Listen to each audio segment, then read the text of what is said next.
Teniendo presente que Milei busca llevar adelante numerosas reformas que pretenden cambiar cuestiones estructurales en Argentina, ¿qué alianzas considerás como necesarias? Si bien hubo acercamientos con el espacio que comandaba Mauricio Macri, ¿el PRO crees que es suficiente o es condición necesaria solamente para llevar adelante todos estos cambios, pero también para asegurar y fortalecer lo que es la gobernabilidad? Evidentemente, el presidente se está apalancando en su popularidad, en los votos obtenidos, en su legitimidad de origen, para imponer de arriba hacia abajo esta agenda, tratando de conseguir la menor cantidad de apoyos explícitos posibles con los métodos tradicionales. Lo que busca es que en todo caso legisladores pensando en sus propios votos, pensando a quienes representan y mirando el 2025, crean que si su actitud obstaculiza la gestión de gobierno puede tener un costo personal para ellos. Y al mismo tiempo el presidente amenaza de alguna manera, con su legitimidad, con su fuerza, atacar al Congreso, atacar a algunos legisladores, incluso, bueno, hay versiones, veremos si se confirma o no, que en el discurso de apertura de sesiones ordinarias, de alguna manera él identificaría a algunos grupos políticos, a algunos legisladores incluso, que se han beneficiado directa personalmente de algunas partidas de gasto público, algunos fondos fiduciarios. Va a decir, él dobla la apuesta contra la casta. Nos puede gustar o no desde el punto de vista de la lógica de los acuerdos políticos, pero, a ver, recordemos que la Argentina tampoco tiene una tradición de acuerdos políticos. No es que siempre se ha caracterizado por una política de consenso y ahora Milei viene a romper eso. Milei en todo caso continúa lo que hicieron todos los demás. Ujú, ¿Acaso hubo acuerdo político, digamos, del menemismo con la oposición? claro. O de la alianza con el peronismo, o del kirchnerismo con la oposición, o de Macri con la oposición, o de Alberto Fernández con la oposición? Nadie hizo acuerdos políticos. Entonces, yo creo que hay más que un quiebre, hay una continuidad. ¿eh? Bien. Reclamarle a Milei porque no hace acuerdos políticos, ¿a diferencia de quién? En definitiva, él hace lo mismo que los demás. La diferencia en todo caso es que él no tiene un piso mínimo de apoyo en el Congreso como para apalancar a partir de allí esa decisión de imponer su voluntad. Eso es cierto. Bueno, veremos qué ocurre después de este fracaso de la ley Ómnibus. Mi impresión es que con leyes más acotadas, más, digamos, focalizadas, con una actitud menos confrontativa, puede que obtenga en algunos segmentos, en algunos casos, no en todos, los apoyos necesarios para avanzar en su agenda legislativa.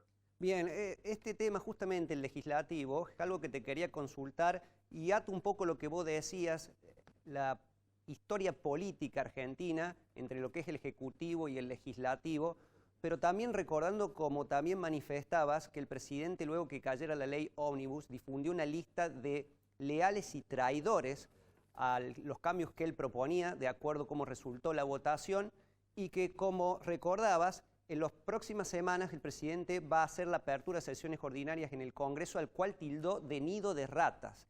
Teniendo presente todas estas variables y de acuerdo a la experiencia que tenés vos como consultor de varios años en Argentina, de no poder lograr el apoyo de estas leyes más sectorizadas o más segmentadas, ¿un presidente como Milei puede gobernar por plebiscito, por decreto solamente?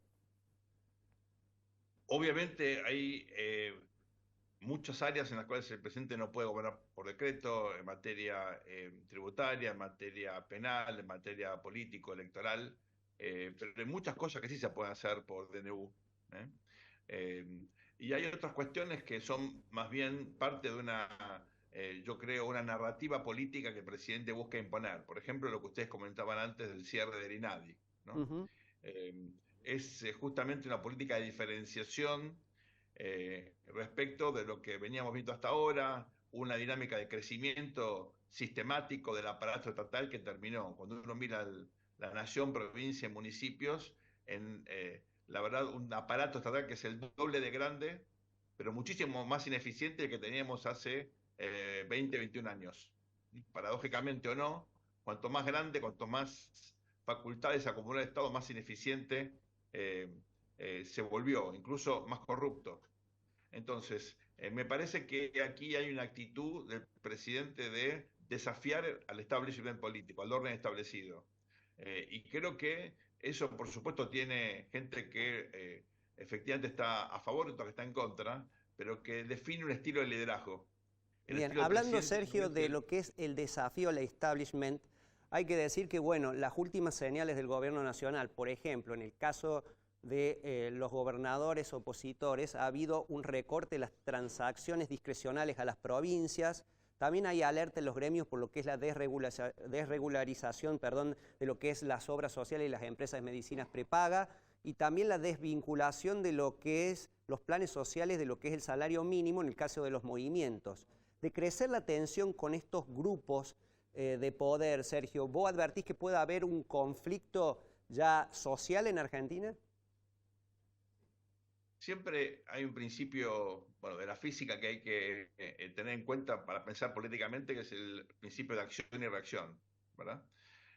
Y esto, básicamente, ustedes recordarán, lo que implica es que ante cualquier eh, intención de modificar el orden establecido, siempre hay alguien que se va a quejar, ¿no?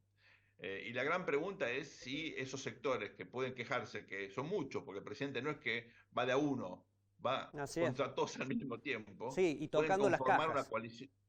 ¿Perdón? Sí, y tocando las cajas aparte de esos sectores. Bueno, al financiamiento, claro, digamos, él no teme ir a donde más duele, ¿no? La pregunta es si estos segmentos tienen el prestigio, la legitimidad, la capacidad de movilización, como para constituir una coalición que frene esto. Mm. Cuidado que el riesgo es que, bueno, haya un conflicto de mayor escala que termine desanajando una crisis. No sabemos de qué naturaleza, pero indudablemente eso está aquí en juego. En Bien. la medida que el gobierno vaya ganando tiempo, imponiendo ciertas reformas y logrando algunos resultados, me parece que la ecuación va a tener digamos, una resolución difícil hoy de determinar en el cuándo, ¿verdad?